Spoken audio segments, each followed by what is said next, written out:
It's the Brad and John Show. The Brad and John Show for Wednesday, January 15th, 2025. This is the C Block. Okay, I'm going to throw you something, John, and I don't mean to. I got a feeling you'll know exactly who I'm talking about when I mention this company. You ready? I'm ready, yeah. Perimeter Solutions. No idea what it is. It sounds like, can I hazard a guess? Yeah, go ahead. It sounds like people that either put a dog fence up in your yard to keep Rover from running out into the street and being the subject of a next door post, or it's some sort of a military consulting group that offers shady services to the government. No, actually, it's a spinoff from Monsanto. Never heard of it. Okay, here's the interesting story, which I found out yesterday. You see these big, the big KC-10 tankers dropping this flame retardant on the neighborhoods, the red and the pink stuff. Yeah. You know where that's made? Where? No. Here in St. Louis, by Perimeter Solutions, which was a spinoff from Monsanto. Wow, I just Googled it. You're right, Brad. By Monsanto in the 1960s. Yeah. When the old Monsanto used to be a chemical company. Right, Perimeter Solutions, and they make essentially firefighting foams, firefighting chemicals, firefighting powder and stuff like that. And I thought to myself, that's fascinating. It's made right here in St. Louis. Yeah, I'm looking at the, so it looks like it was spun off from Monsanto in 97. And Brad, you'll remember there was that whole thing in St. Louis. A lot of folks who've been around for a long time will remember that. I don't mean old people, Brad. Just people who've been around for a long time will remember there was that whole thing where there was a company called Solutia that ended up getting acquired. Yeah, so that's pretty amazing, Brad. Well, I thought it was interesting that here one of our hometown companies is the company that's behind this. And if you look at their website, because I dug it up and I thought to myself, man, this is pretty sophisticated stuff. They've got all sorts of things. They do stuff with the military. Obviously, they do stuff with firefighting community and things like that. But I just thought it was one of those things that there are people here in St. Louis who are working, I guess they're probably exporting this probably around the world, aren't they? Wouldn't you say? Yeah, I would guess, but where is it manufactured? Well, they say here in St. Louis. That's what I keep hearing. Well, no, the corporate office. I just looked. The corporate office is in Clayton, but it's got to be manufactured somewhere, right? Well, I mean, I heard. I don't think they're making it off of Forsyth. Well, they rented a couple condos and they're making it on floor 13 or 14. They actually bought the building from your Washmo buddy, and they're leasing the space. They worked out a cash deal for him. You know, Brad, it's all about cash flow. Yeah, it's all about cash flow. Okay. Here's number 2. Sometimes Trump says things which, to me, when you first hear it, you go, "What?" And then you think about it. Did you see what Trump came up with yesterday? He wants to... Wait, Brad, that's a vague question. No, but I bet it was great. He wants to come up with a new governmental agency. You know what the... Oh, yeah? No, I didn't hear this. What's this one? You've heard about the IRS. You know what IRS stands for? Yeah. What does that stand for? Well, Internal Revenue Service, right? Yeah. But what's his version of it? He wants the ERS, the External Revenue Service, where he's going after all these countries that owe us money.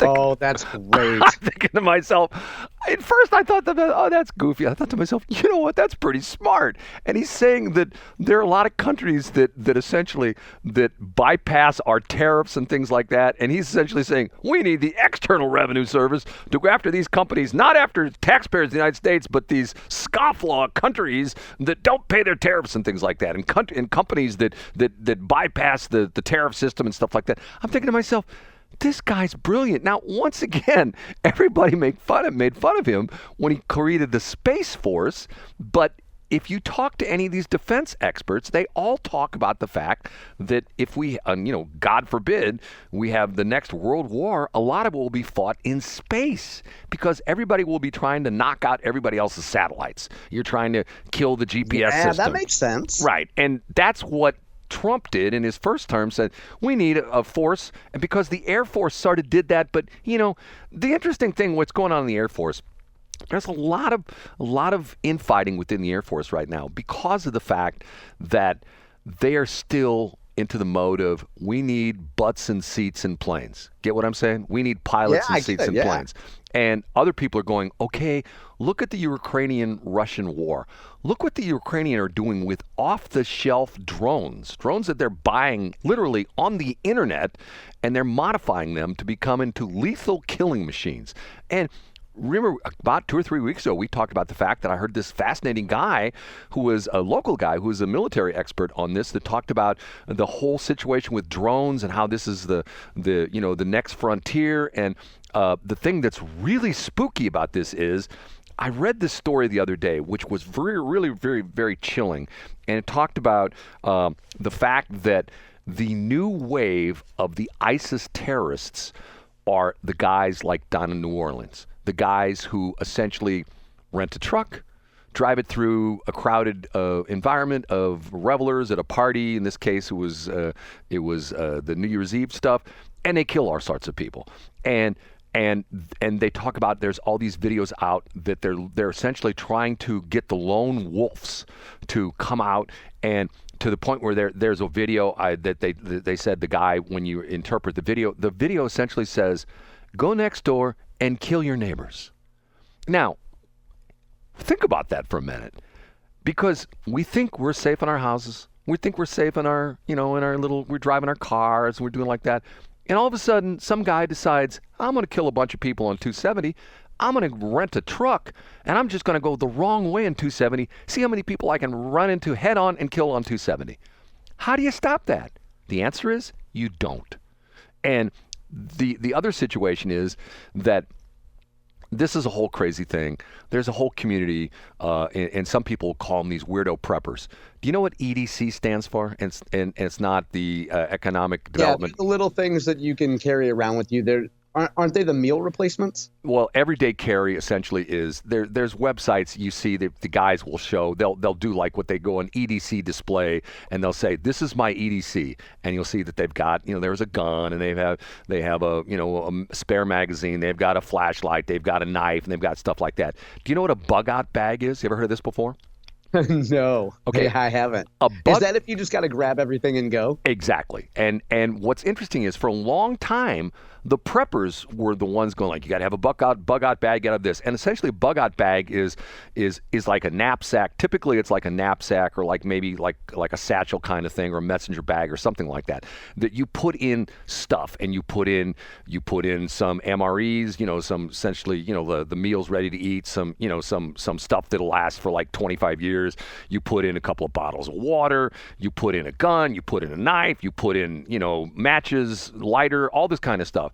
And the interesting thing is, how many times have you seen, and this is very sad, these people have been through the fires in Los Angeles where they're on TV going, everything I own now is on me. I don't have any more clothes. This is all I have to my life. My whole house burnt down. I have nothing left. I have the clothes on my back, the shoes on my feet, the pants on my bottom. This is what I have in my life. And the point being that a lot of times, once again, this is very prevalent with the preppers. You bury stuff in your backyard, to the point where, and you have a place where you stash, raise food and stuff like that. And those have always been considered the weirdos.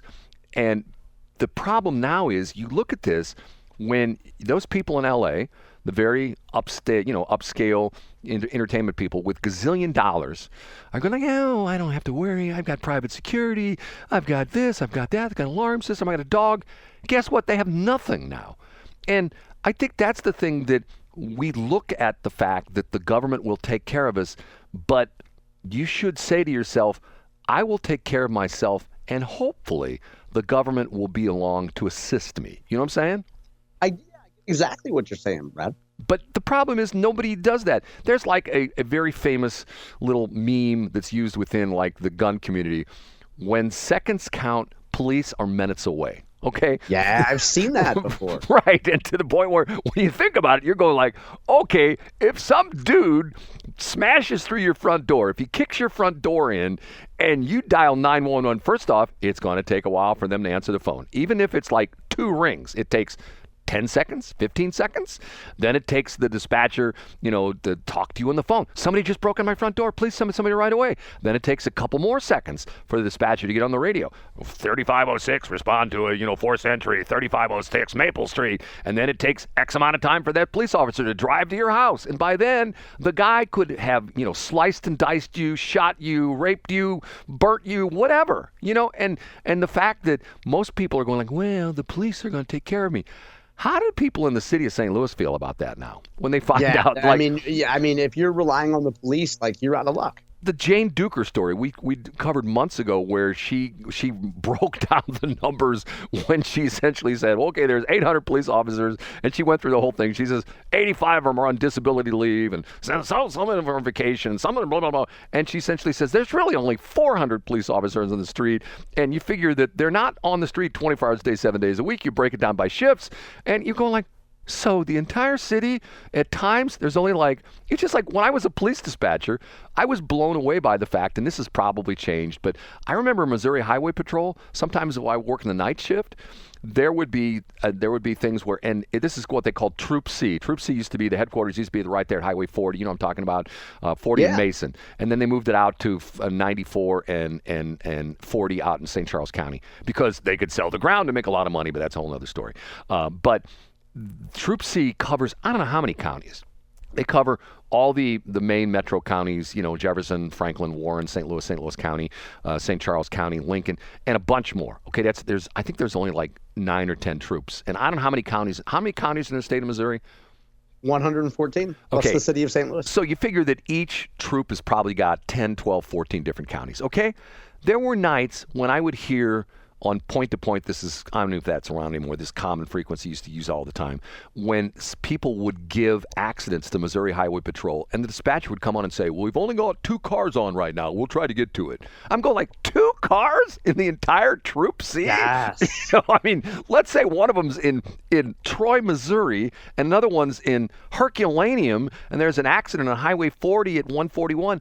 It takes them 45 minutes to get there. And that's running with lights and siren doing 80 miles an hour. And you're thinking well, how can that be? How can there only be? And look at it this way, okay? In your neighborhood, do you know who takes care of, what ambulance service do you have in your neighborhood? Is it a fire protection district? Do you know? I have I'm in Monarch Fire Protection. Okay, let's say they have 4 ambulances, okay? And let's say a mass casualty event happens where there's 30 people injured. Who takes care of those 25 people past the first 4? You know what I'm saying? Yeah, I get exactly what you're saying. No idea. What's the answer to that, Brad? The answer to that is you learn first aid and you jump into the fray and you try to help those people out. Because once again, the government's not there because the government's overwhelmed. It's like the situation, it's like the whole crazy thing with the snow plows. What does it come out? Oh, MoDOT, we don't have enough people. We don't have enough equipment. Okay, every year you get another 5-cent tax on every gallon of gasoline. Yes. What are you doing with that money? Where's that going? What? I just don't get it. It's like I could go on forever. I've got stuff that I've ordered. I ordered parts to keep the radio station on the air, okay? I've got something that I've ordered. It was shipped on December 30th. It's still not here. It's bouncing around in St. Louis. It was shipped from someplace up in New Hampshire. It got into the St. Louis area on January 4th. It's just bouncing around. It just, it's going to, and you watch it if you people will know what I'm talking about if you track packages on USPS. It says it's going to the distribution center and it's going to, to the Berkeley distribution center. Then it's going into the Hazelwood distribution center. And then it disappears for a couple of days and then it reappears. And it's going okay, what happened to these services? And not that these people aren't making money because the postal workers getting a nice paycheck. You know what I'm saying? I get exactly what you're saying, yeah. But at least now you can track the package, whereas 10 years ago, you probably wouldn't even know that it left New Hampshire. Yes, but maybe we're better off not knowing where the package is, so we'll be less upset. Yeah, we would just rather not know. Right. It's just okay, it's not here. It hasn't shown up yet. And remember when I was a kid growing up, they used to always talk about, what was the post office vow? We'll deliver rain, snow, hurricanes. Rain, sleet, and snow. Right. And I'm thinking to myself, we had all three of those and they didn't deliver. Okay, last thing to report about. Did you read this, the Weiss Report? Did you read this about Hunter? No, I didn't. Oh my God, this is actually pretty funny. The Weiss Report. Hunter's drug use can't explain away why not paying taxes on money earned by last name. Essentially, the Weiss Report, Special Counsel David Weiss, final report on years-long investigation of Hunter Biden, determined that first son's drug abuse could not explain away not paying taxes on millions of dollars of income earned off his, quote, last name and connections. And the article goes into, there's one of the paragraphs from the article, from one of the report. As a well-educated lawyer and businessman, Mr. Biden consciously and willfully chose not to pay at least $1.4 million in taxes owed over a 4-year period. Wait to hear this. From 2016 to 2020, Mr. Biden received more than $7 million in total gross income, including approximately $1.5 million in 2016, $2.3 million in 2017, $2.1 million in 2018, $1 million in 2019, and $188,000 from January through October 15th of 2020. Mr. Biden made this money by using his last name and connections to secure lucrative business opportunities, such as a board seat at the Ukrainian industrial conglomerate Burisma Holdings and a joint venture with individuals associated with a Chinese energy conglomerate. He negotiated and executed contracts and agreements that paid him millions of dollars for limited work. And remember, Joe Biden pardoned him and was like, "Oh, you're just going after my son because he's my son. I know what you're up to. You're just persecuting my son." Is this guy, is Biden living like in Never Neverland or something like that? I mean, I think so. Yeah. I mean, but he flip-flopped on the pardon.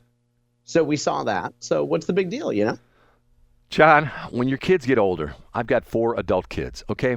If all of a sudden one of my kids, who was last year making $30,000 a year, is now making $2 million a year, don't you think I'd call him up and go, okay, explain to me how you're making $2 million a year.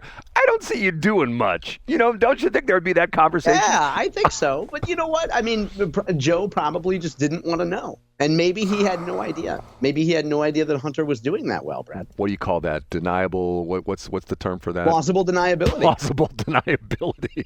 Where it's like, what is like the old watch Hogan's Heroes? I know nothing. I know nothing. Yeah, I know nothing. I see nothing. I don't know.